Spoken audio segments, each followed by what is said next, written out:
On this episode of Les Roll Radio, we discuss distance-based learning in martial arts.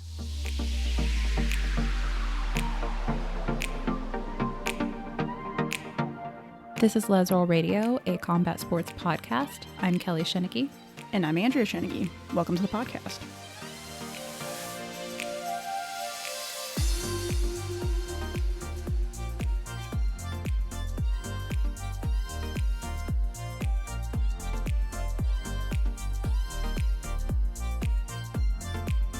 The other day I said to Andrea, I think we should have a street team for Les Roll Radio. And you said... What's a street team? That's actually not what you said. What did I say? You said like, what the hell is a street team? Or what the fuck That's what I said. what the fuck is a street team? It was more dramatic. Oh, okay. Yeah.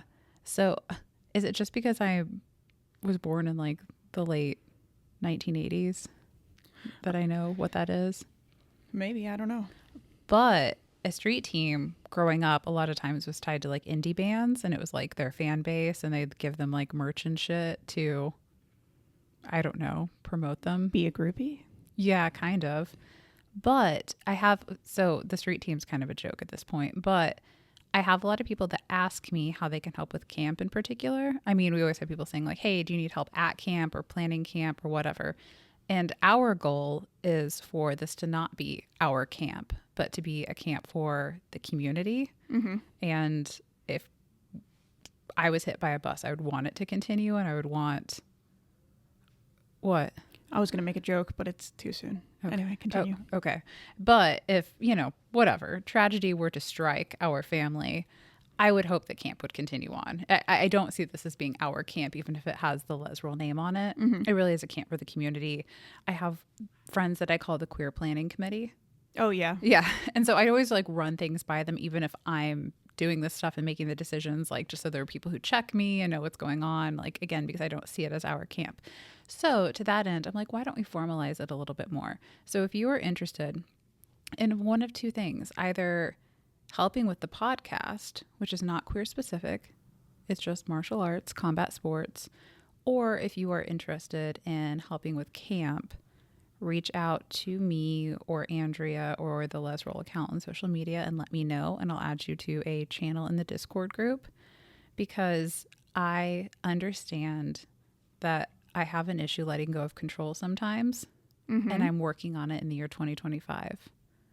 I also am a big believer in not taking from people without giving them something in return.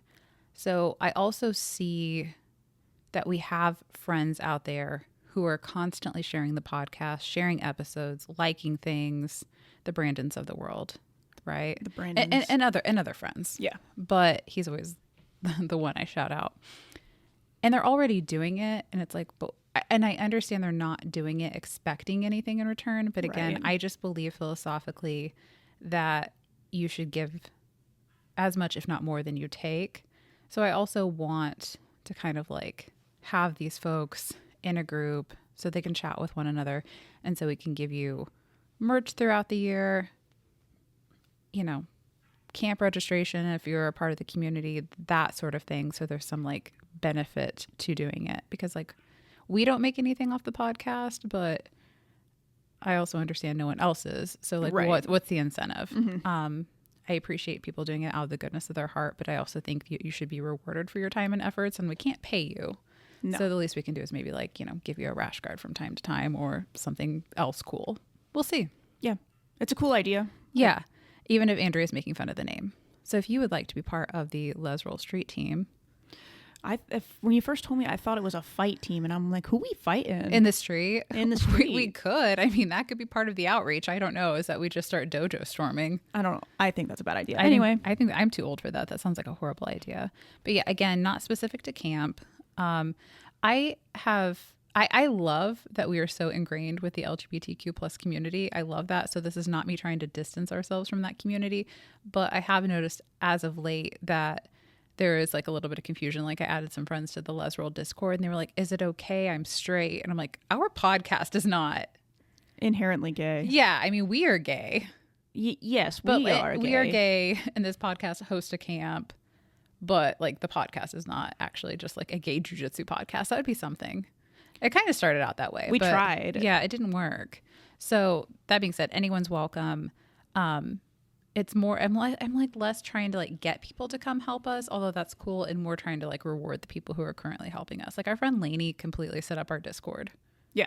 Like she just took it over in the most gentle way. It was a very gentle coup, and it was a welcome coup, to be honest. But she completely set it up, and it's like we should probably do something for her. So yeah, that's just what we're trying to do. We're trying to be better about helping the people that help us. Yes, exactly.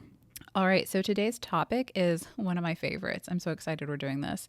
And it's distance learning and martial arts. And this, like a lot of our topics, we largely think of through the jiu-jitsu lens, but it applies to other martial arts and other combat sports as well, because as we'll talk about, you know, a lot of sports have these online platforms, because now it's mostly online for learning. Mm-hmm. And, you know, in the past, I know you're going to talk about this more, Andrea, there were things that weren't online, like DVDs, VHSs. Now they're instructionals and Patreons and Discords and so much social media content.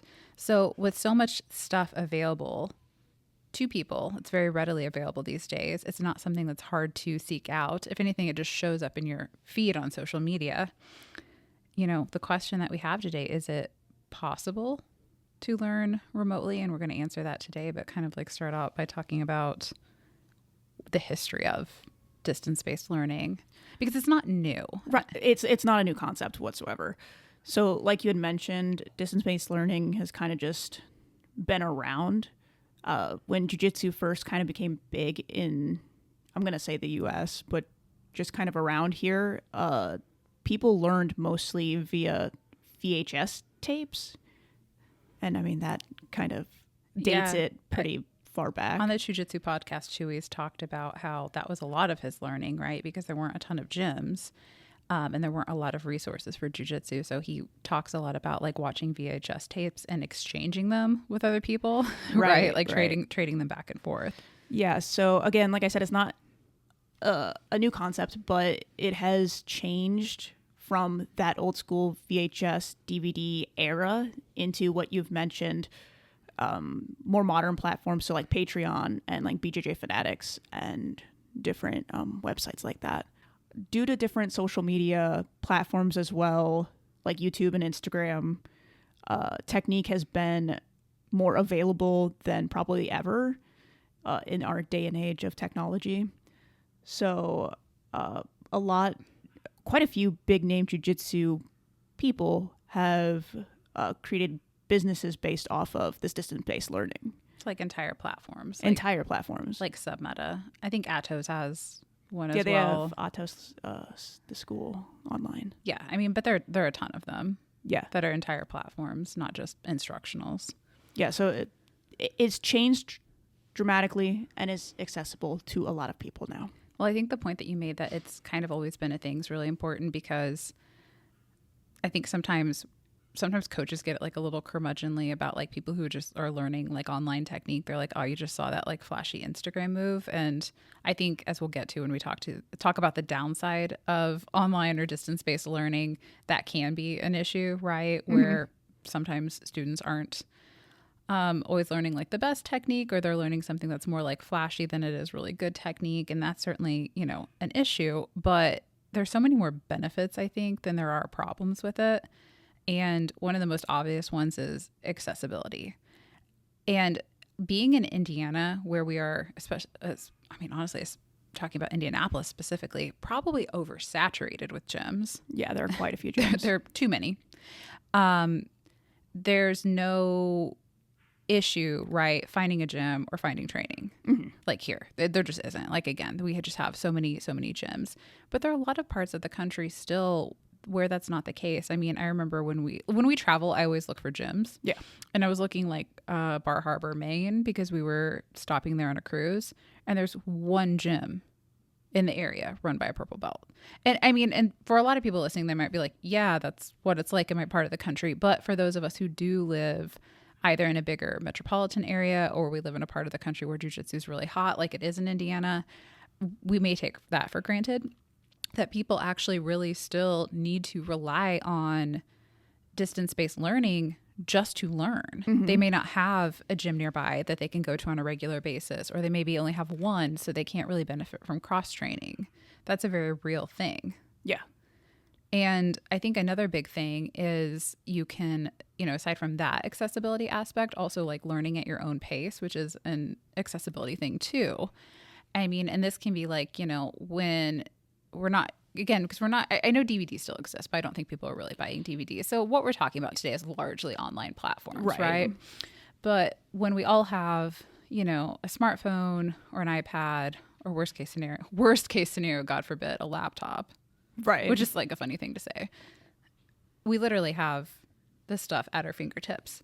You can take a leisurely bath on a Friday night at the end of your work week and pull up an instructional on YouTube. Are you describing one of your Friday nights? Yes, I do that every time I take my Epsom salt bubble bath. Like, okay, yeah. And watch jiu-jitsu because I'm a big nerd, or do my Duolingo. That's true. Actually what I do in the bath mostly. But I mean, really, I was kind of making a joke, but truly you can be like in a waiting room at the doctor's office. You could do it between work meetings. Like being able to just, it's like distance-based learning with higher education. Being able to do it when you want at your own pace incrementally is incredibly valuable. And then not to mention the fact that unlike in a classroom or a seminar, basically a live setting, you can pause, you can rewind. You can do all of those things, and you can review the technique again and again if you want to. Yeah. Another important perk of distance-based learning, I think, is that mental visualization is really important when it comes to developing muscle memory.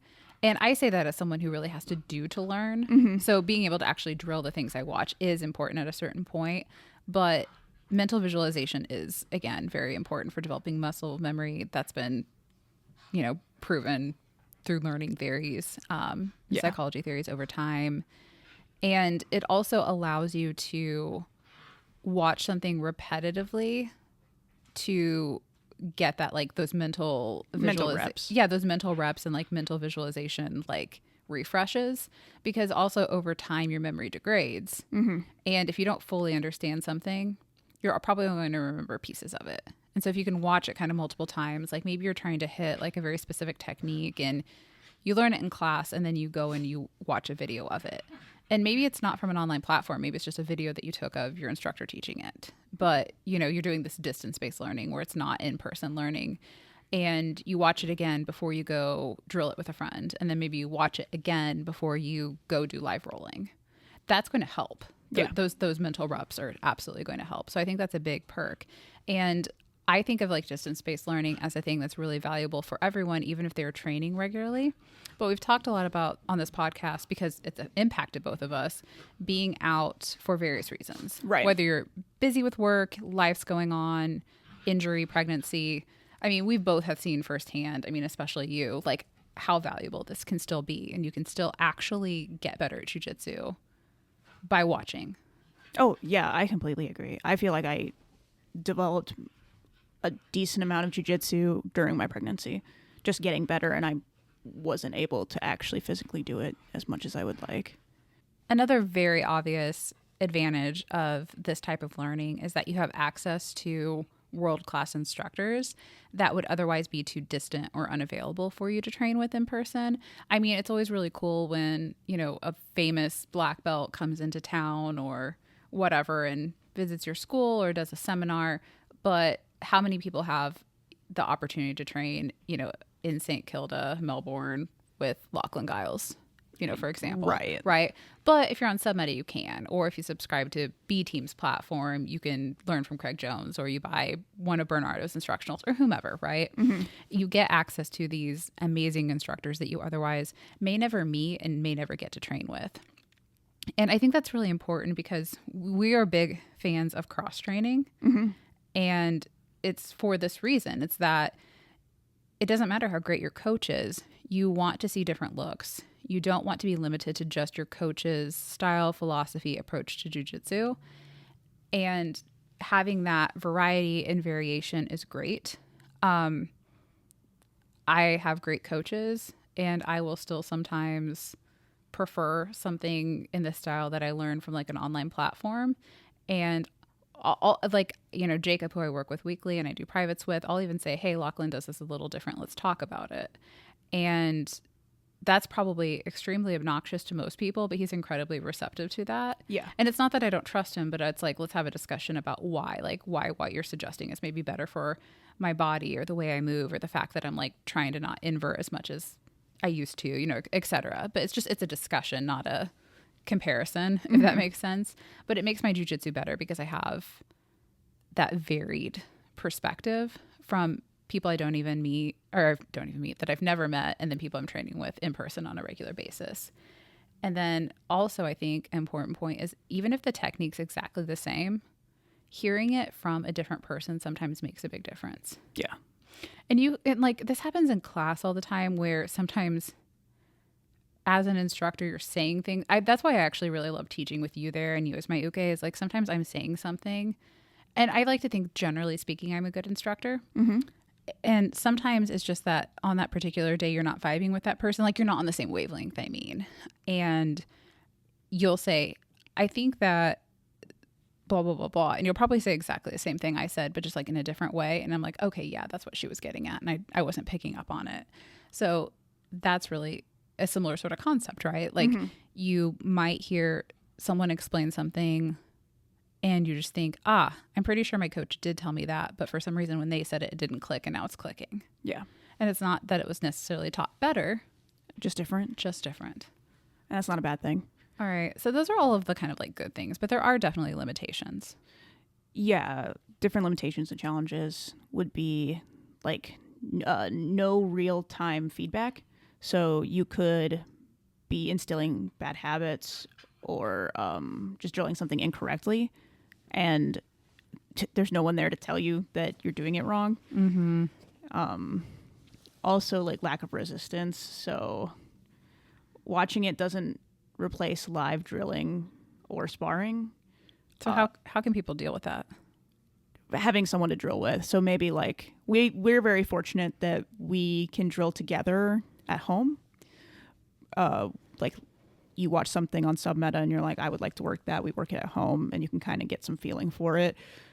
So maybe like before class or after class, asking a partner or a friend to be like, hey, can I drill this on you or see how this looks? So it's always likely, like you said, that you have people that are like in the gym before class or after class that are willing to help you. And an example was I was trying to do a Craig Jones saddle entry, and we were drilling it before class and I couldn't figure it out. And we had a video and our friend Abby came over and she's like watching it and watching us and we're all three talking through it. Like, friends are always willing to help. So if you don't live with someone who trains with jiu-jitsu, which that has been me before, you too. Yeah. Like it kind of does suck, but you can do that in the gym. Even if your school doesn't have like specific drilling hours or drilling times, like find a friend before or after class and ask them. And most people I think are willing to work on a move with you.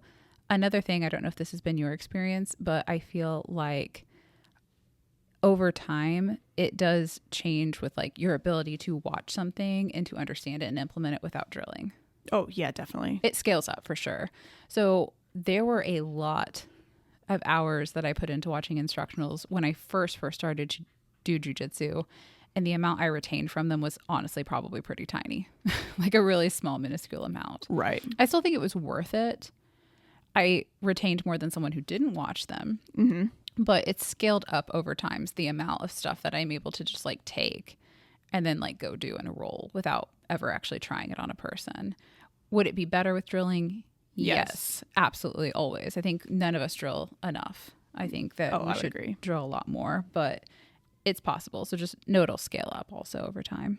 Yeah, and actually a question I do have for you. So I think a challenge actually for a lot of people is probably like information overload. So taking in so much information or just trying to find all the information on whatever you're looking for. How do you avoid kind of going in a deep, dark hole of information and having too much? Yeah, learn from my mistakes. Well, I don't know that they were mistakes, but like early on, so I have a lot of instructionals, like an absurd amount of instructionals. Yeah. I mean, truly. And early on, I bought like all of Bernardo's, Tom DeBlas, because I was really into half guard, right? Lachlan, like others from BJJ Fanatics. And then like I have so many other random ones from different instructors, and they're all over the place. And I kind of did that initially because I didn't know what I liked and like what I wanted. And I think I was a bit all over the place. Now I just use a platform. I don't never buy instructionals, but I think this is one way that it can be helpful if you choose like a platform, if you find like a particular instructor you like, and if they have a style of jiu-jitsu you like, right? Like over time, I've learned that I don't do everything like Lachlan, but like my style probably most closely emulates his.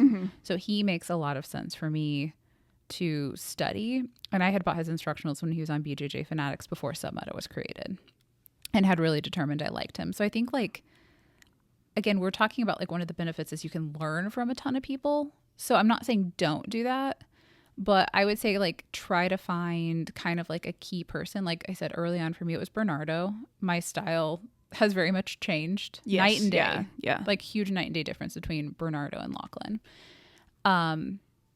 But I kind of thought I was going down that like, you know, being like a half guard deep half player. So I mostly studied him and then studied other people who did similar things.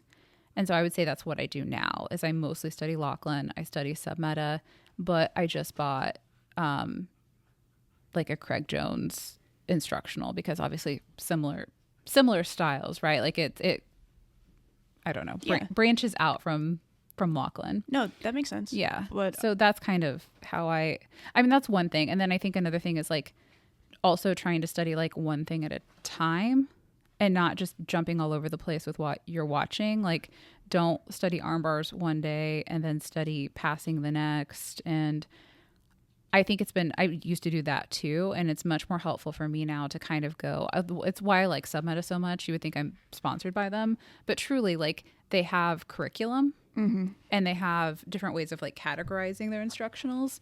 So like I have watched, for example, I went through every no-gi open guard instructional. And then I went through every guard retention instructional. And so I've kind of done them in categories like that. So that's been helpful for me. Kind of the combination of those two things is being really, really focused on kind of one thing at a time. Okay. And then kind of trying to pick a primary person and then people who are just related to that person in terms of style. Is that also how you kind of like avoid doing the crazy Instagram reel? Yeah. I mean, I don't think I got too into that like early on where I saw like really crazy things and was like, I want to do super flashy jujitsu. Like that's never been my vibe. Again, because actually I was quite the opposite. I'm like, I am old because I started jujitsu in my 30s. I'm like, I am going to be a deep half guard player. And then I realized I'm not a super heavyweight and I'm actually flexible and pretty fast. So that was probably like a really wild game plan at the beginning. So maybe like, you know, Bernardo's style actually wasn't for me, as much as I love him and named our dog after him. Yeah. Who's fighting with his sister Fiona in the background. Yeah. So sorry if you hear growling, but play fighting, there's not an actual match going on. There's not like an actual match going on, although they may think that they are. Yeah. So did that answer your question? That did. Yeah. Sorry, I went on a tangent there. You're fine. So I think kind of related to that, like best practices for using distance learning is also maybe answers your question. I think that it should supplement but not replace traditional instruction. So, you know, if you are seeing crazy like kind of like Instagram moves, you know, you can always like check that with someone too. Like, you know, if you have a relationship with a coach in person, like you're going to a gym and you have a coach or coaches, you know, like if I see something like a Joseph Chen tripod passing thing, I know Jacob's really good at that. So I may say like, hey, I saw this. Is this bullshit? Or not Joseph Chen, but like, you know, someone else doing like a Joseph Chen tripod pass, because people do that. They do their takes on someone else. And he might say, actually, I think they got that detail wrong or whatever, because, you know, this is someone who's trained a lot longer than me and is a black belt. He can pick up on that better than me. So that's one of the benefits of like, maintaining that in-person training, aside from the fact that, of course, like in-person instruction, drilling, rolling is incredibly important. Also just having that relationship with a person in real life that, you can kind of run those flashy Instagram moves by. I also think that, like I said, kind of instead of collecting random techniques, picking like a theme and deep diving into them is helpful. And if you are a notes person, taking notes, I'm not. That is backed up by like my learning style. Mm-hmm. I took notes in jiu-jitsu for a really long time, and it's actually more distracting for me than it is helpful. And I never go back and review them. And if I do, I don't find them useful. Videos are helpful for me. So filming a seminar is helpful for me. Or taking notes afterward. But I really, really need to focus. I'm not a visual learner. I learn by doing. So it's enough of a struggle for me to watch something and understand what's going on without doing it with my body. I don't need to add the distraction of notes on top of it. But knowing your learning style and implementing it. So again, if you're someone who really needs to learn by doing, understand that it's going to be incredibly important for you to go drill the thing. Mm-hmm. If you learn by taking notes, take notes on the video you're watching, just those sort of things. If you're a visual learner, watch it. Great. Right, whatever kind of like your learning style is. I think that those things are helpful. And then you should probably record your self-training, period. Have you been good about that in the past? You're good about watching your matches though. Yeah. I always go back and watch matches. I might even watch it But like both of us are bad about like filming rolls. Oh, yeah, we just started doing that, and I'm still not good about actually starting the video. I sometimes forget. Yeah, horrible about it. Or she just films herself and forgets me. She's like, well, I got done rolling. And I'm like, I'm here too. Well, no, it's usually us rolling together, and then I go over and turn it off. For no reason. It's my body's just like, turn it off, as if the power in my phone is precious, even though it's always at 100. So I don't know. But I think that applies to like the distance-based learning because you're likely going to be trying to implement the things that you've learned. So that's important, period, in your training. But, you're already learning it not in the gym. You're learning it at home, and then you're going to go try to implement it in rolling. It's going to be helpful to see it and kind of be able to take it back and say, okay, where did I mess up? Mm-hmm. My false reap entry or like whatever bullshit you're working on that week. Yeah, it's taken 13 years for me to actually record my rolls. I just so we're very different. I find it painful to watch myself in a competition or in a roll because I am very, very painfully aware of how and why I fucked up. And you're like, you have so much unconscious competence. You're like the opposite. You're like, I have no idea what happened in that roll. I blacked out. Yeah. As you're beating the shit out of me. And you're just like, I don't know what I did. We are so polar opposite in that way. So like for me, I'm like, I know what I did. And that's like very painful for me to like have to relive like me rolling like trash. So that's why I hate it. So I know it's good for me, but it's hard. It doesn't make it easy. It's really, really hard. I'm like, okay.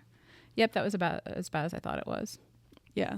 So for distance-based learning, there's always something that I didn't even think about before is community and engagement.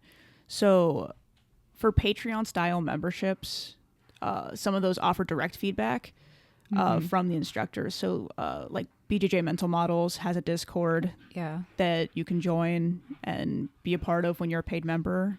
And they do a lot of like rolling footage type stuff where different black belts will take a look at your rolling really footage. Helps like bridge that gap between, because there are some like purely distance-based learning modules, right? Yeah. Like submeta or getting an instructional off, BJJ Fanatics, but like what you're talking about is those in-between things where maybe there's some stuff that you can learn on your own, but they actually look at rolling footage or they look at competition footage, or you can ask questions. And they give you personalized feedback. Yeah. So that kind of is an in-between sort of thing. Also like online study groups. So different Discord servers, Reddit threads, Instagram DMs help practitioners discuss concepts. So like, for example... Oh, we have a Discord, and it's new and it's small still. Everyone can join. Again, you don't have to be queer. Anyone who listens to the podcast. Yeah. But we have episode discussions. There's a technique channel. I mean, there are a bunch of different channels, but there are many, like not just ours, right? Like you said, other Discords, Reddits, etc., where you can like reach out to people and ask them to look at your competition footage. And there's paid and they're free, Yes, yeah. models. Like our Discord's fully free. And so it's just, members of our community who are willing to like give you that feedback for free because they care about the community and folks learning. But there are paid models too, where you can pay for those things. We also have a couple black belts on our server, so you can get some black belt advice as well. Yeah, absolutely. So one thing I'm really interested in is like, when people do this sort of distance-based learning, I think there's a little bit of cognitive dissonance because there's so many instructors who have their own Patreons or their own ways of like hustling and trying to make money. But I get from people all the time that they feel like their instructor like looks down upon them learning from online platforms. And I think it's probably a mixed bag. It might be partially because there's a lot of bullshit out there, and it can be exhausting to have someone just like continuously coming to you with like something crazy and you're like, maybe not. Let's not do that. Right. But also you have to understand that people that are doing that are coming to you with like a spirit of enthusiasm. Right. Yeah. So maybe be like, I don't know, like in a good spirit, because like that's a good thing. Do your best. Yeah. Yeah. But I can kind of understand why like some instructors get a little grouchy about it. But then, like I said, the cognitive dissonance is most of them like do that themselves. They have their own Patreons or they have their own like ways that they hustle and try to make money, because for a lot of folks, it is a business. Yeah. It's their livelihood. Yeah. It's their livelihood. But, I do still sometimes think that, again, that when it's not their Patreon that's being utilized, sometimes they are a little bit grouchy. Like, I think this goes back to cross training and how I think some coaches are very disingenuous when they say that they are okay with cross training.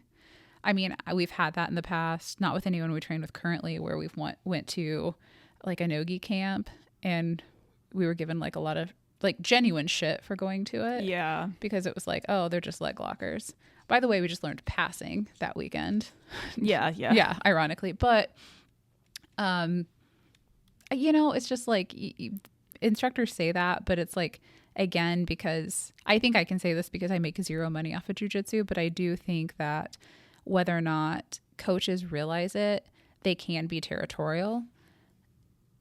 I think sometimes it comes out very overtly, and I think sometimes it's just body language, but it doesn't really feel sometimes like learning from other coaches is really like supported. Like they take that as a personal affront. And that's some ego. Yeah. And maybe a red flag.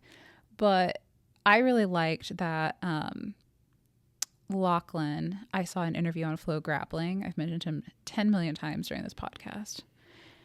He was talking about Levi Leary Jones, who is not one of his black belts, but trains under him. Yes. So he came to him already a black belt, but trains there now at Absolute in St. Kilda. And he said that sometimes Levi disappears and then like he'll show back up and he's gotten better, and Lachlan will be like, hey, where have you been? And he says, oh, just like studying jiu-jitsu and like watching tape and whatever. And I saw that the other day, and I knew this episode was coming up, that we were going to record this episode, and I was like, fuck yeah. Because, I mean, I just think that sometimes when people aren't physically in the gym, we discount that they could be learning elsewhere. And I don't just mean cross-training. Yeah. Like that they might be somewhere else physically cross-training. But there's such an emphasis, I think. I've grown... Andrea's not totally on the same page with me about this. I've grown really grouchy about time in being a major factor in training. And I say that as someone who puts a lot of time in. Yes, yeah. I really think it should be much more skill-based. And I think every coach has the ability to make different decisions about promotions. But if at the end of the day, someone shows up and they're showing continuous improvement, I think that that's more important than the amount of hours they are physically in your gym. Yeah. If they've been putting the work in at home drilling, watching instructionals, going to other camps, going to seminars, it kind of doesn't even really matter if you know or don't know. It's kind of like the time in the gym thing gives me like Taekwondo vibes, or like it's very traditional, or McDojo vibes. Yeah. Not that again, I don't want to discount that. Like we both really like traditional instruction. We like being in the gym. We train on a regular basis. It's not to discount the importance of that, but you can also be in the gym all the time and not be progressing. Yes. Yeah, very true. Yeah. So I don't know. So I think we kind of like, it's pretty obvious where we landed, but do you think that people can actually learn jiu-jitsu remotely? I want to say yes. And it goes back to the early stages of jiu-jitsu in It's always been a thing. the U.S. It's always been a thing. It's how your sensei daddy probably learned jiu-jitsu. Yeah. So like, Or your sensei mommy. or your sensei mommy, sorry. Well, they can still be daddies. That's also true. But Fair. that is probably how they learn jiu-jitsu. And so I don't think it's something that could be discounted or not taken seriously Yeah. as a use. Absolutely. What about you? I mean, yeah. I watch an instructional of some sort every single day. I'm a fucking nerd. And I think that's been happening for over 500 plus days, in case anyone was curious. I mean, I've done it since the beginning, but I probably occasionally skipped days. But I think I'm going on like 2 years now of not having missed a day. Yeah. Yeah. Nerd. Yeah. That's okay. All right. We have some listener questions, and I'm going to give you the questions and let you start with the answers on these. What's the best way to get better at takedowns if my gym doesn't emphasize wrestling or judo? So if they don't emphasize wrestling or judo, I would ask, do you start standing? And if you don't, I would consider maybe doing some distance-based learning on wrestle ups or judo from your knees. So those are actually things that people don't think about. Because some gyms are so crowded that they don't really start standing. They can't start standing. Yeah. So no, judo isn't traditionally done from your knees. Sometimes sacrifice throws are, you do hit your knees, but you can still set up certain things. How do you say that? You can still set up throws essentially from your knees. You just don't get all the momentum from standing. So like I'll try to essentially throw people over my shoulder from my knees, or do a wrestle up similar to how I would wrestle.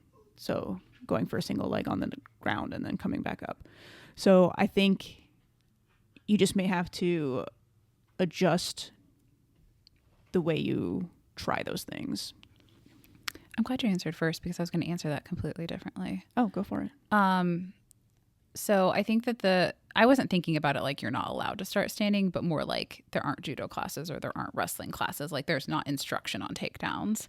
Oh. I don't know. I have no idea.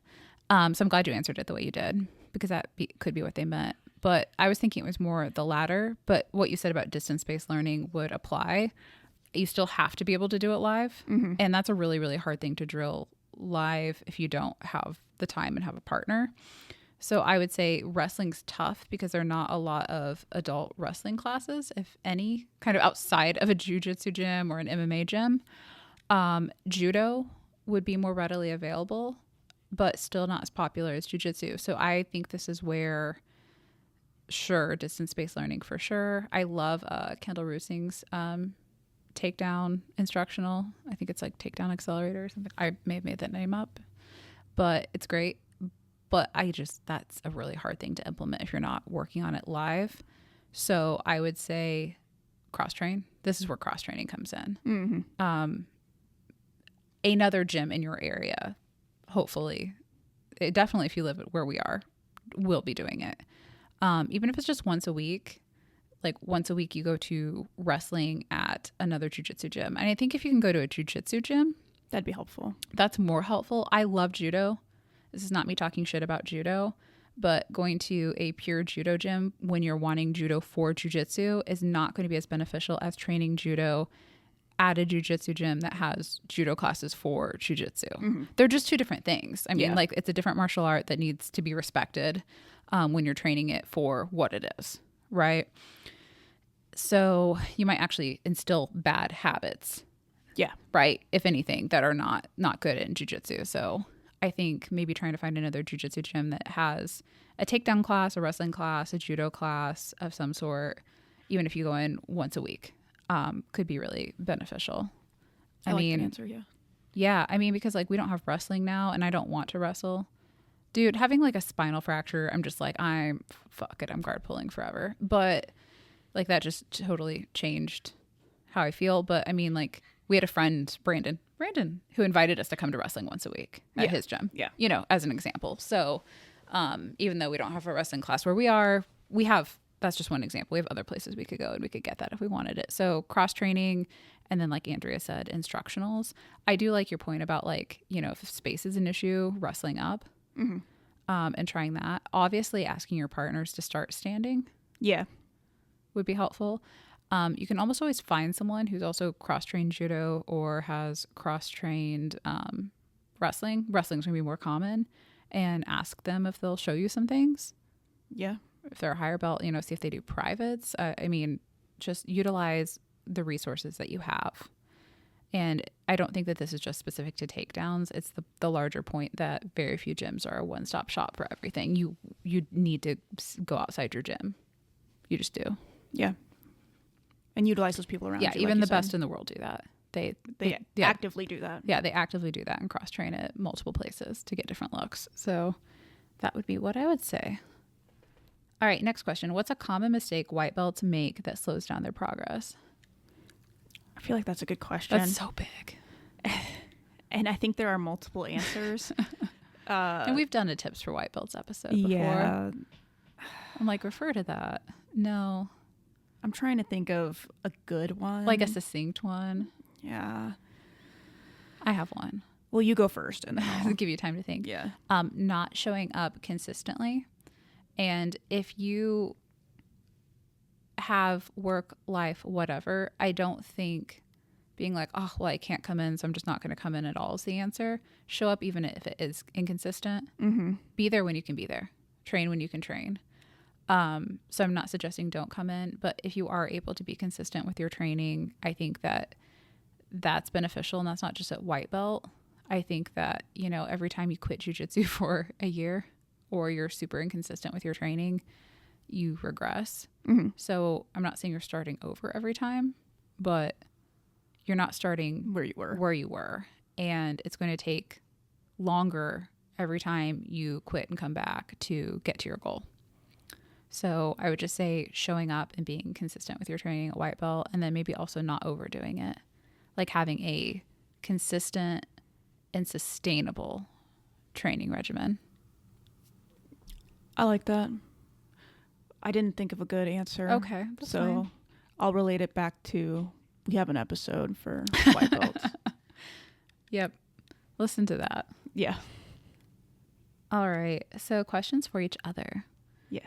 If you could only keep one instructional for the rest of your life, which one would it be and why? So I think it would either be Danaher's triangle instructional or Danaher's Kimura instructional. Okay. I feel like anytime I look at any of those videos, I always learn something new, and I've had them for many, many, many years. So, is that what you expected me to say? Oh, we stopped shopping at Walmart. I didn't know if we were banning Danaher yet, so I don't know. Oh, I don't recommend buying it. I would say pirate it from somewhere. We are absolutely not recommending that you do something illegal. No, Andrea. I take it back. We're gonna have an episode on that, separating the art from the artist, which was a request from our friend Joe a long time ago that we've been putting off because it's a hard subject. Yeah, but don't steal. Don't steal. But do research on who you're buying things from. I mean, support good people. Just a thought. What about you? Probably Lachlan's Half Guard anthology. Okay. Because I think it's one of the first of his that I watched, and I think the concepts translate to other guards, even though I play more open guard now. Okay. Yeah. I don't know. I really liked that one. That was pretty transformative for me. So probably that one. So it wasn't even a submeta one. Well, that actually leads into my question. If you could only keep one Bernardo Faria instructional, which one would you keep? And I ask this because Kelly used to be very obsessed. I own all of them. I still like.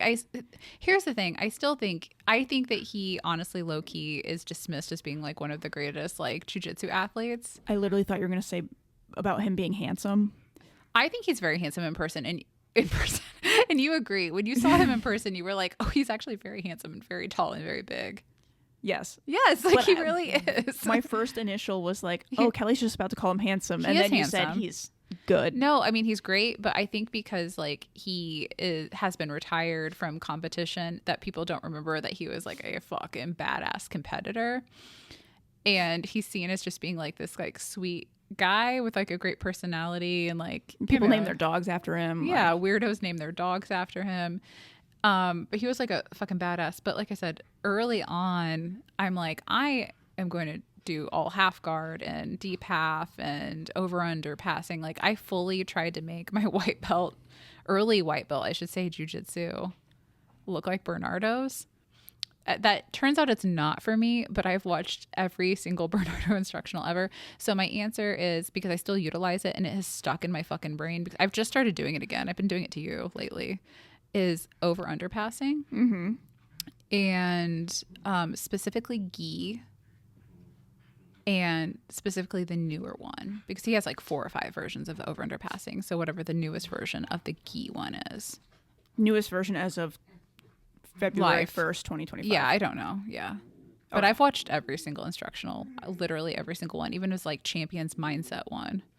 Like I've watched every single instructional he has, and that is my favorite, and it's the one that has continued even though I'm not a half guard player. Okay, all right. I over underpass all the time. Yeah, you do.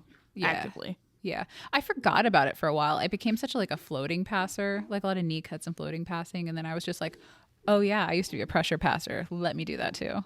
Yeah, it's been fun. I've been doing a lot of that lately. You're a jack of all trades. I'm really not. That's and if I am, that's my problem. I'd be maybe a lot better if I just would chill out and stop workshopping shit all the time. Well, I'm supposed to ask you the same question, but I don't think you can answer that. I don't have an answer. And you don't have a Bernardo in your life. Like you don't have maybe Danaher, but like who's your closest? I think I have 6 Danaher videos. So that might be yours, or Gordon Ryan. I only got a couple. Wow, what garbage you are, Andrea. This was a long time ago. Like, this is before I knew better. This is before I was radicalized. Yeah, so Danaher probably. Yeah. And the triangle one, as you said. Yeah. All right, so we have some things coming up, and we actually have a more expansive list. Yeah, it's a bigger list. So coming up, we're going to be at the Jiu-Jitsu Open, and that's in Louisville, Kentucky, February 15th. And Andrea's competing in gi and no gi. And Andrea's competing. And Kelly's watching. We'll also be probably at IBJJF Indianapolis Open. That's March 8th through the 9th. If either of us have anyone to compete against. Or even not, we might just be there. Yeah. Les Roll Career Grappling Camp. That's in Fishers, Indiana. And that's April 4th through the 6th. Get registered. Please do. We're going to be sold out real soon. So get registered. And then Role Model Women's Only Camp. That's in Plainfield, Indiana, July 11th through the 13th. And we will be there. Hanging out. Doing the thing. Yep. All right. Where can people find us? People can find the podcast, lesrollradio.com, and at Lesroll Radio on TikTok, Blue Sky, YouTube, and Instagram. Discord link is in the bio. And you can find me, Andrea Sheneggy, at Sheneggy A, and my beautiful wife, Kelly, at Kelly Sheneggy on TikTok, Blue Sky, and Instagram. All right. Until next time. Talk to you later. Bye.